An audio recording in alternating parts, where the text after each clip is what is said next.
студии Евгений Стока. Здравствуйте.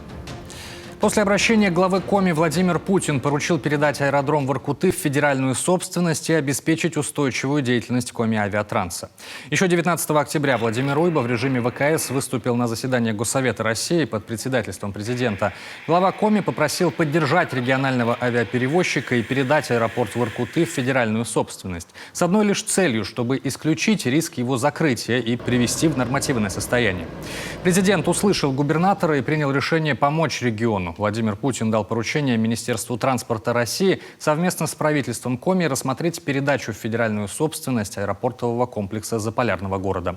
Кроме того, стороны должны обеспечить устойчивую деятельность Коми Авиатранса, в том числе с учетом имеющихся механизмов поддержки функционирования авиапредприятий в труднодоступных местностях. Об этом говорится в перечне поручений, опубликованном на сайте Кремля. Ответственными за исполнение назначены министр транспорта России Виталий Савельев и глава Республики Коми Владимир Уйба. Напомним, в Воркуте функционирует гражданский аэродром двойного назначения. Он базируется совместно с авиацией ФСБ России. Объединенный арктический авиационный отряд ведомства выполняет более 60% рейсов с аэродрома Воркута. Остальное – это межмуниципальные и межрегиональные пассажирские авиаперевозки. Взлетно-посадочная полоса была введена в эксплуатацию в конце 60-х годов. В 1975-м была проведена реконструкция. Объекты аэропорта выработали отведенные им ресурсы и требуют срочной реконструкции сейчас.